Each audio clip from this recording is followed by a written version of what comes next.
오랜만에 제대로 빨간 날짜 그대로 예전에는 뭐 주일이 껴있기도 하고 주말이 껴있고 그러면 우리 목사님들은 어쩔 수 없이 쉬는 날이 좀 제한이 되기도 했는데 올해는 그래도 정말 명절 연휴답게 길게 재밌게 행복하게 잘 보낸 것 같습니다.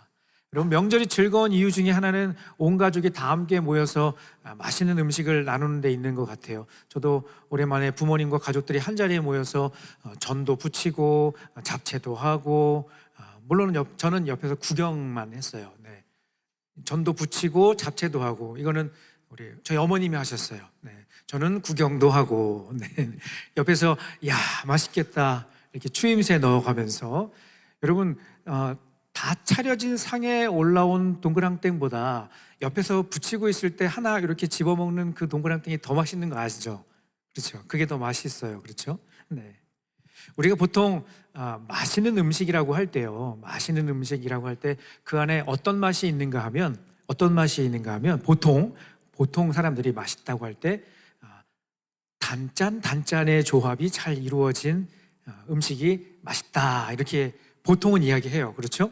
물론 뭐 개인마다 다를 수는 있어요. 어떤 친구는 쓴맛을 되게 좋아하는 친구들도 있을 수 있어요. 그렇죠? 그게 맛있다고 생각할 수도 있습니다. 근데 보통 그렇다는 거죠. 네. 그 중에 특별히 이 단맛은 절대 없어서는 안 될. 그래서 사람들이 어떻게든지 이 단맛을 느끼기 위해서, 그렇죠? 네. 설탕이 빠졌지만 단맛을 내는. 이야, 저는 이번에 알았어요. 식혜도 재료가 있다는 거를. 네. 비땡, 네. 식혜 재료가 있다는 거를 이번에 알았어요. 평소에는 식혜 먹을 일이 없었는데 이번에 알았어요. 네. 블라인드 테스트를 해도 전혀 차이를 구분하지 못할 것 같은 그런 느낌이었어요.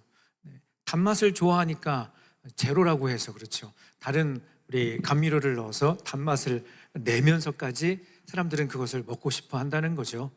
얼마 전에 이 단맛과 관련된 자료를 찾아보다가 이런 뉴스를 봤어요. 왜 단맛이 점점 무뎌질까? 혀의 비밀 밝혀냈다. 제목이 되게 그럴싸해서 제가 이렇게 봤는데 뭐 대단한 건 아니고요, 특별한 건 아니고 누구나 좀 이해할 수 있는 그런 내용들이더라고요. 왜 단맛이 점점 무뎌질까? 혀의 비밀 밝혔다. 간단하게 정리하면 우리 몸이 어떤 외부의 자극에 대해서 감각 적응이라는 걸 한대요. 예를 들면 꼭 미각뿐만 아니라 우리의 시각도 그렇죠. 어두운 곳에 가면 처음에 눈앞이 깜깜하지만 깜깜한 데 가면 안 보이잖아요. 그렇죠? 근데 우리 홍채가 빛을 조절을 해서 어둠 속에서도 볼 수 있는 것처럼 우리의 혀도 지속하는 그 맛에 대한 정보를 줄여서 느끼도록 설계가 되었다는 것을 과학적으로 발견했다. 뭐 이런 내용이었어요.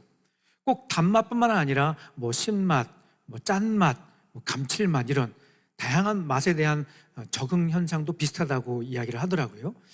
저는 근데 이 감각 적응이라고 하는 것이 우리 몸에 뉴스를 보니까 왜 이런 현상이 일어나는가 보니까 우리 몸에 새로운 위험이나 변화에 집중하기 위해서 그동안에 그냥 일상적으로 우리가 느끼는 것에 대해서는 그냥 어느 정도 익숙해지는 거죠. 대신 새로운 것에 대해서 더 민감하게 반응하기 위해서 우리 몸이 이런 감각 반응, 적응을 한다는 그런 걸 제가 확인을 했어요. 그런데 문제는 무엇인가 하면 제가 뉴스를 보면서 그런 생각이 들었어요. 이 감각 적응이라고 하는 이 시스템이 우리 몸이 어쨌든 뭐 새로운 위협에 대해서 잘 반응하기 위해서 만들어진 것이라고는 하지만 영적인 부분에 있어서는 조금 다르게 생각해 볼 필요가 있겠다. 그런 생각을 문득 하게 되었다는 거예요. 감각 적응. 영적인 부분에서 어떤 포인트인가 하면 죄에 대해서 우리가 무감각해지는 거죠. 마치 단맛에 익숙해진 혀가 달콤함의 강도를 잃어버리는 것처럼 죄를 반복할수록 우리의 양심도 죄에 대한 심각성을 점점점 인지하는 그것이 떨어진다는 거죠. 구체적인 예를 들어볼까요? 얘기하면 되게 민망할 텐데. 네. 여러분이 생각하는 그거예요. 맞아요. 처음에는 그냥 별거 아닌 것처럼 지나도 봤어요. 그런데 자꾸만 보게 돼요. 처음에는 아무렇지도 않은 것, 이 정도쯤이야라고 그냥 지나가는 일이 있었어요. 처음에는 조금은 양심의 거리낌이 느껴지고 이래도 되나라고 하는 그런 생각이 들었다는 거죠. 그런데 이상하게 2번, 3번, 4번, 하루, 이틀, 3일, 한 달, 2달, 1년, 2년 지나고 나니 이제는 더 이상 죄가 맞는데, 잘못된 것이 맞는데 그것에 대해서 우리 몸은 적응을 해서 더 이상 심각하게 생각하지 않은 상황이 된다는 거죠. 그런 차원에서 오늘부터 새롭게 시작하는 이 사사기 말씀은요, 우리의 이러한 죄의 본성을 적나라하게 드러내 보여주는 말씀이라고 할 수 있습니다. 그래서 미리 말씀을 여러분들에게 드리면, 여러분 이 사사기를 읽으면요, 마음이 조금 불편해질 수도 있어요. 때로는 어떻게 이런 이야기가 성경에 써 있지 하는 스토리들이 사사기 안에 기록이 되어 있다는 거예요. 그런데 방금 말씀드린 것처럼 이 사사기의 말씀은 마치 우리 인간의 본성을 그대로 비추는 거울과 같은 역할을 한다는 것을 제가 확인을 하게 되었습니다. 본론에 들어가기에 앞서서 이 사사기라고 하는 이 책의 영어 이름은 이러합니다. 그리고 이런 뜻이 있습니다. 자막 한번 보여주실까요? 사사기의 영어 책의 이름 잊지 않겠습니다. 발음이 구려서 재판관 지도자라고 하는 뜻을 가진 책이 바로 사사기입니다. 21장으로 기록이 되어 있는데요, 이 21장의 사사기에는 12명이라고 하는 사사가 등장을 합니다. 사사가 누구인가? 우리가 사사기라고 이렇게 하는데, 사사가 누구인가 하면 쉽게 말하면 이스라엘 백성들을 이끄는 리더 역할을 하는 존재라고 생각하면 될 것 같아요. 그리고 여러분 사사기를 보면요, 이상하리만큼 반복해서 나오는 한 가지 패턴을 발견을 할 수 있습니다. 그것은 다음과 같습니다. 여러분 이 패턴을 여러분 머릿속에 넣어두면 아마 다음 주에도 그래서 그렇구나, 그래서 이렇게 이야기가 흘러가는구나 라고 여러분들이 생각을 하게 될 거예요. 다음 자막 보여주실까요? 이스라엘의 죄, 하나님의 징계, 회개, 구원. 여러분 이 패턴이 한두 번 정도 나오는 것이면 그냥 그럴 수 있지라고 생각할 수 있는데, 이것이 21장 내내, 사사기가 1장에서 21장까지 기록이 되어 있는데 21장 내내 최소 12번 이상, 이 21장에는 12명의 사사 이야기들이 기록이 되어 있거든요. 최소한 12번 이상 이런 반복되는 사이클을 우리가 발견하게 된다는 거예요. 그래서 사사기를 읽고 우리가 묵상을 하다 보면 새로운 희망과 소망을 발견하기보다는 마치 다람쥐 쳇바퀴 도는 것 같은 이야기가 계속해서 나오는 것을 우리가 볼 수 있어요. 그래서 아마 다음 주에 여러분이 설교를 들으면 이런 생각이 들 거예요. 목사님 그거 지난주에 하신 말씀 아니에요? 셋째 주예요. 이렇게 여러분이 또 질문할 수 있어요. 전도사님 그거 지난주에 목사님이 한 이야기 아니에요? 네. 마치 같은 패턴의 이야기가 계속해서 반복해서 나오는 것을 우리가 발견하게 된다는 거죠.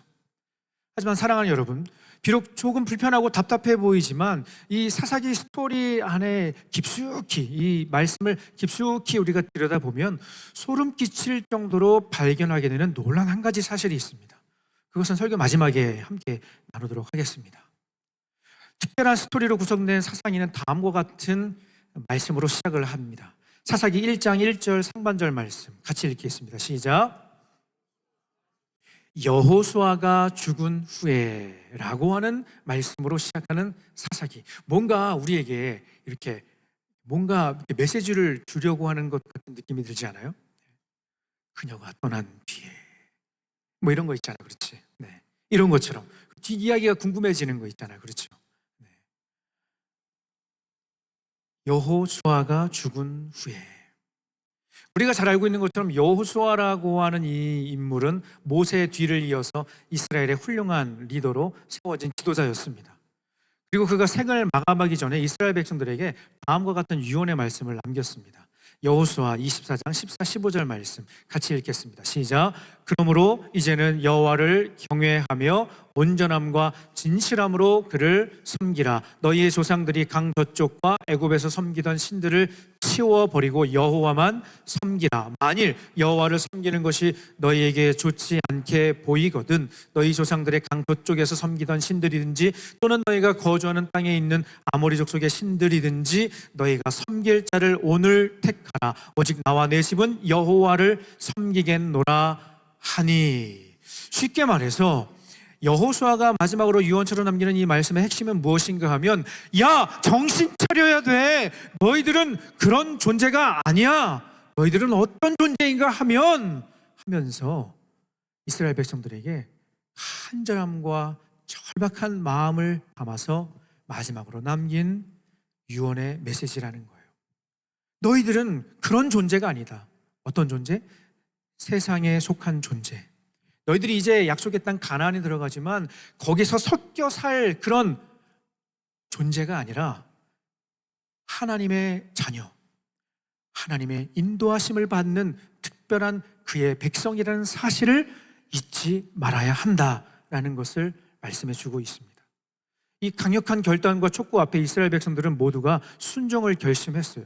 그럴 수밖에 없는 분위기였어요. 왜냐하면 여호수아가 여기까지 오는데, 여러분 여호수아 알죠? 네. 이거 얘기하면 오늘 10시 예배가 끝나는데 하지 마라. 하지 마라. 네. 네. 여호수아 누군지 알잖아요. 그렇죠?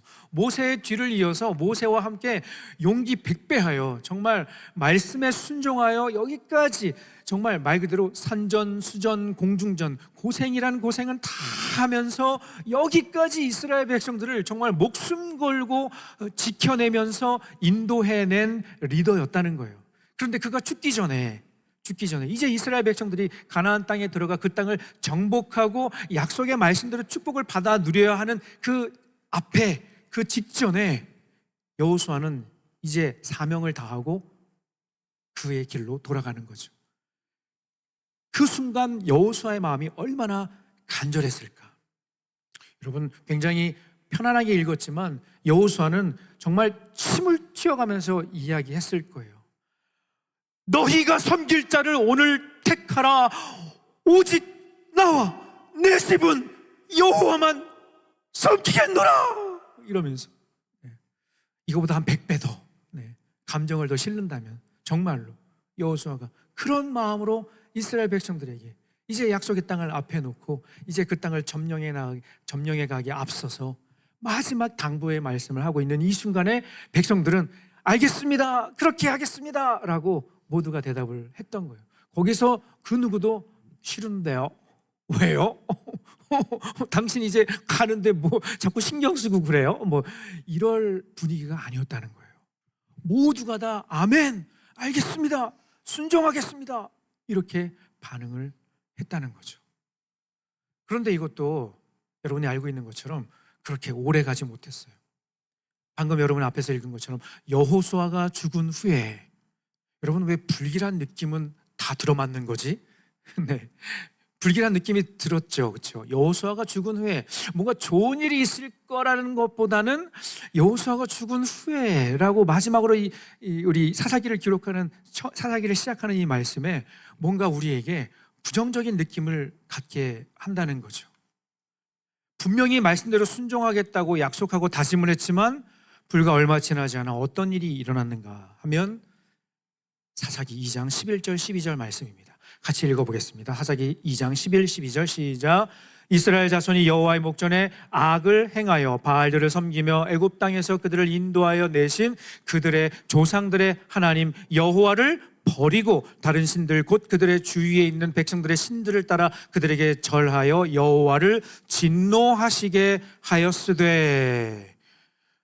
물론 여기에 기록된 사람들과 지금 하나님을 버리고 여호와를 진노하게 한 이 사람들과 여호수아서 우리 24장에 알겠습니다, 말씀대로 순종하겠습니다 라고 대답했던 사람들은 다른 사람들이었어요. 다른 사람들. 그래서 사사기에 이렇게 기록을 하고 있습니다. 사사기 2장 10절 말씀 같이 읽어볼게요. 시작.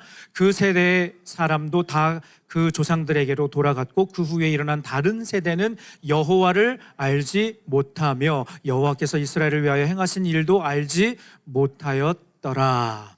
우리는 여기서 굉장히 심각한 문제 한 가지를 발견하게 되는 것입니다. 바로 믿음의 연결고리가 끊어진 거예요. 가나안이라고 하는 새로운 환경에 정착하며 순식간에 세상 문화에 물들어 하나님 떠나고 믿음까지 잃어버린 안타까운 상황을 우리가 보게 되는 것이죠. 우리도 이것을 경험했어요. 불과 얼마 전에. 그 이름도 유명한 코로나. 네. 우리는 잊어버렸잖아, 그렇죠? 그런데 그때 여러분 얼마나 힘들었어요? 네. 비슷한 경험을 그때 우리는 했다고 생각을 해요. 너무나 안타까운 사실이지만 그때 많은 친구들이 교회를 떠나서 아직까지도 현장 예배로 돌아오지 못하는 친구들이 있다는 거예요. 목사님 제 친구 옆에 있는데요. 그 친구 말고 늘 너랑 일주일에 3번, 4번 오늘 새벽에도 서로 깨워준 그 친구 말고 또 있지 않니? 몇 해째 보이지 않는 그 친구 있지 않니? 지금 고3부에는요 어떤 친구들의 명단이 있는가 하면 저도 처음엔 조금 놀랐어요. 네. 고등 1, 2부에서 어떤 명단이 올라왔는가 하면 온라인 학생 명단이라는 게 따로 올라왔어요. 네. 여러분 명단 말고 온라인 학생 명단이 이렇게 따로 정리돼서 저는 처음 이렇게 많이 네. 무려 한 130명 정도가 온라인 학생이라고 해서 명단이 이렇게 올라왔어요. 간절한 마음을 담아서 지난 1월 둘째 주에 문자를 보냈죠. 당연히 아무런 반응은 없었죠. 몇 명에게 차례대로 전화를 해보았죠. 결과는요. 아마 내 전화번호는 절대 받지 않을 거야. 010-9959-1530 절대 받지 않을 거야. 영원히 차단시켰을 것 같아. 여러 가지 사연이 있다는 건 제가 들었어요. 힘든 코로나를 지나면서 건너서 안타깝게 지금도 교회 돌아오지 못하는 그 친구의 이야기를 듣기도 했어요. 가정의 어려운 상황들도 제가 전해 듣고 그저 기도해 드릴게요라고 그냥 말씀을 드리려고 전화를 한 건데 부모님도 전화를 받지 않으시는, 물론 다 안 받으신 건 아닌데요, 몇몇 분들 중에 받긴 하셨지만 왜 전화하셨어요? 이런 느낌으로 이렇게 반응하신 건 아닌데 왜 전화하셨어요? 뭐 관심 있어요? 우리 집에 문제 있어요? 우리의 문제 있어요? 라고 하는 그런 약간의 그런 느낌 있잖아, 그렇지? 그런 반응을 보이시는 부모님들도 몇몇 가정들이 있었습니다. 안타까운 마음이 들었어요. 아무튼 여러분, 믿음의 대열에서 이탈한 이스라엘 백성들은 지금 바알과 아세라신을 섬기기 시작했어요. 원래 하나님의 백성들인데, 하나님을 섬겨야 되는 하나님의 백성들인데 누구를 섬기고 있다고요? 바알과 아세라라고 하는 이방신을 섬기는 거예요. 여러분, 이런 사람들을 전문 용어로 뭐라고 하는 줄 알아요? 3글자, 한 단어. 배신자.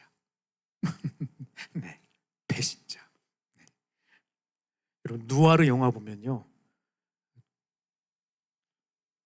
배신은 죽음이야. 두목이 이렇게 얘기하는 거 들어본 적 있어요? 배신은 뭐라고요? 땡땡이야. 이런 존재를 배신자라고 해요, 전문 용어로. 그리고 우리가 알고 있는 것처럼 배신은 그거예요. 표현은 좀 그렇지만 여러분, 우리 조직의 대빵이신 하나님은요, 배신자들을 그냥 두시지는 않으시더라고요. 왜냐하면 여기까지 하나님이 이들을 데리고 오는데 얼마나 고생을 많이 하셨는데, 그리고 앞으로 할 일이 얼마나 많은데, 앞으로 하나님의 말씀대로, 여러분, 하나님의 말씀은 있는 그대로 이루어지는 줄로 믿습니다. 하나님의 약속의 말씀은 무엇인가 하면, 내가 너희를 택하여 너희들을 통해 그 가나안 이방 민족을 물리쳐 너희들이 밟는 그 땅을 하나님의 나라, 하나님이 통치하시는 나라, 하나님께서 예비하신 축복을 받는 그런 놀라운 은혜를 받아 누리게 하시겠다라고 하는 것이 하나님의 계획이요, 하나님의 말씀이에요. 그런데 이렇게 중간에 말 안 듣는 애들이 갑자기 스토리를 막 엉키게 하는 거지. 스토리 원래 시나리오대로라면 이들이 순종해서 하나님의 말씀대로 축복을 받아야 되고 하나님이 주시는 놀라운 은혜를 다 누려야 되는데 중간에 이스라엘 백성들이 배신을 때리고 하나님을 버리고 이방신을 섬기게 돼요. 하나님이 이 스토리를 이끌어 가시는 조직의 대빵이신데 하나님도 얼마나 마음이 안타까우시겠어요. 그렇죠? 하나님 입장에서요. 우리가 그것을 생각해 볼 수 있다는 거예요. 하나님은 이 이스라엘 백성들을 다시 정신 차리고 오게 하기 위한 한 가지 방법을 선택을 하세요. 사사기 3장 8절 말씀입니다. 같이 읽어볼게요. 시작. 여호와께서 이스라엘에게 진노하사 그들을 메소보다미아 왕 구산 리사다임의 손에 파셨으므로 이스라엘 자손이 구산 리사다임을 8년 동안 섬겼더니. 여기 표현해 보면 참 재밌어요. 그렇죠? 하나님이 이스라엘 백성들을 어떻게든지 정신 차리게 하시려고 이방 왕 메소포다미아 왕 구산 리사다임의 손에 어떻게 했다고요? 팔아넘겼다. 그야말로 그냥 완전히 이렇게 좀 하나님의 마음이 좀 느껴지니? 이 정도로 하나님도 마음이 굉장히 안타까우셨다는 거예요. 8년이라는 긴 시간 동안 이스라엘 백성들이 다시 정신 차릴 때까지 하나님은 내버려 두십니다. 여러분 8년이 결코 짧은 시간은 아니죠. 그리고 여기 보면 구산 리사다임이라고 이름이 써 있어요. 굳이 이렇게 이름이 써 있는 데는 뭔가 우리에게 주는 메시지가 있겠죠. 성경에 보니까 자료를 찾아보니까 이 구산 리사다임이라고 하는 이름의 뜻이 무엇인가 하면 두 배나 악한 구산 왕이다 라고 하는 거예요. 두 배나 악한 구산이라는 뜻이라는 거예요. 무슨 말인지 이해가 돼요? 하나님의 입장에서 이 메소포다미아 왕 구산 리사다임에게 이스라엘 백성들을 넘기셨는데 두 배나 악한 이것들 정신 좀 차려봐라. 좀 이것들 정신 좀 차려봐라. 내 두 배나 악한 니들이 나를 버려? 그래서 거기서 하나님이 두 배나 악한 왕 구산 리사다임에게 이스라엘을 넘기신 거예요. 무엇을 의미하는가? 이스라엘 백성들이 제대로 정신 차리고 돌아오기를 원하는 마음, 계속해서 반복해서 말씀드리는 것처럼 여러분 앞에서 사사기에 중요한 패턴이 있다고 말씀을 드렸죠. 중요하니까 한 번만 다시 한번 볼까요? 사사기의 중요한 패턴, 이스라엘의 죄, 하나님의 징계, 그리고 이스라엘의 회개, 그리고 하나님의 구원이라고 할 수 있어요. 이스라엘이 죄를 지었어요. 그래서 하나님께서는 징계로 메소포다미아 왕 구산 리사다임의 손에 그들을 팔아 넘기셨어요. 8년 동안 징계, 고통의 시간을 보내게 하시는 거죠. 그 다음 패턴이 뭐죠? 그 다음 돌아와야 될 내용이 회개, 이스라엘의 회개입니다. 9절 말씀에 읽지는 않겠어요. 이렇게 시작을 합니다. 이 말씀이 기록되어 있습니다. 이스라엘 자손이 여호와께 부르짖음에. 9절 말씀에 그렇게 기록되어 있어요. 이스라엘 자손이 여호와께 어떻게 했다고요? 부르짖었다. 여기서 부르짖었다라고 하는 표현이 여러분 구약 성경에 기록된 히브리어를 보면 자크라고 하는 단어를 쓰는데 자크. 네. 선생님 저 위에 있는 글씨가 뭐예요? 저 지렁이가 이렇게 네. 자크라고 이렇게 읽는데 히브리어예요, 히브리어. 이 단어의 뜻이 무엇인가 하면 고통이나 위기 상황에서의 절박한 외침. 고통이나 위기 상황에서의 절박한 외침. 똑같은 단어가 출애굽기에도 기록이 되어 있는데 출애굽기 2장 23절 상반절 말씀에 이 상황에서 이런 표현 단어가 있어요. 같이 읽어보겠습니다. 시작. 여러 해 후에 애굽 왕은 죽었고 이스라엘 자손은 고된 노동으로 말미암아 탄식하며 부르짖으니. 여기에 쓰인 단어도 자크. 고통이나 위기 상황에서의 절박한 외침. 여러분 이런 외침, 이런 소리 질러본 적 있어요? 너무 힘들어서, 너무 괴로워서, 너무 마음이 무너져서 소리를 지르는 거예요. 목이 쉬도록 부르짖는 거예요.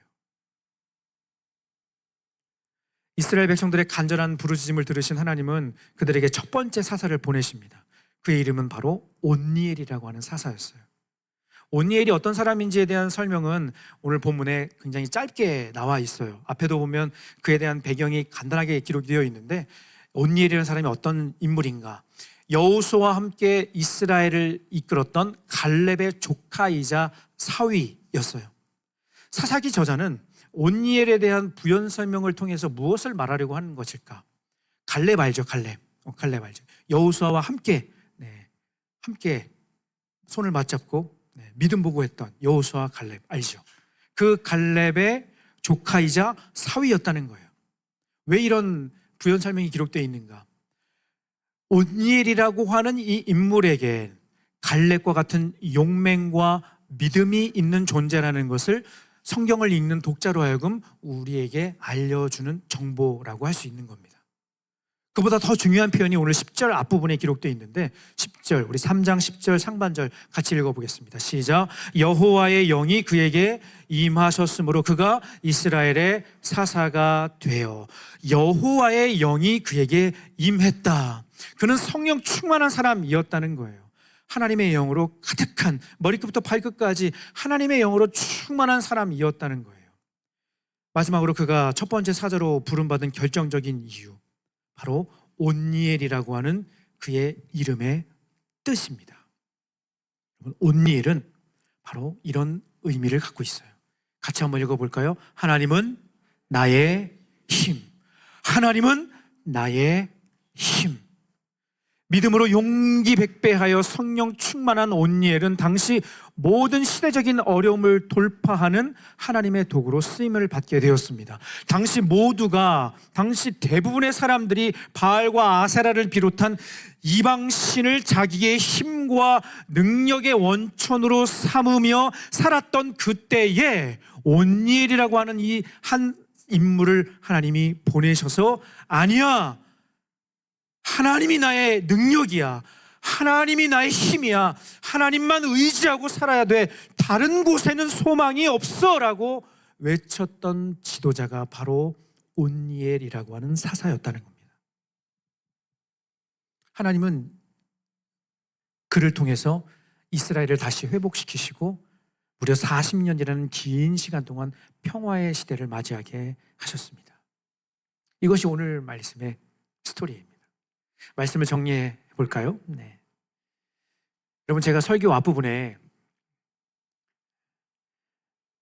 조금 불편하고 답답해 보이는 이 사사기의 이 이야기의 안을 깊숙이 들여다보면 우리가 발견하게 되는, 소름 끼칠 정도로 발견하게 되는 한 가지 사실이 있다고 말씀을 드렸죠. 그것이 뭘까요? 여러분, 혹시 예측이 되나요? 소름 끼칠 정도로 참 답답해 보이는, 다람쥐 쳇바퀴 돌아가는 것 같은 이 악순환의 이 시대 가운데 살아가는 그들 가운데 여전히 그럼에도 불구하고 그의 백성 이스라엘을 포기하지 않으시는 하나님의 사랑이라는 거예요. 사랑하는 여러분, 쉬운 말로 지금 이스라엘이 하나님한테 이러면 안 되는 거죠.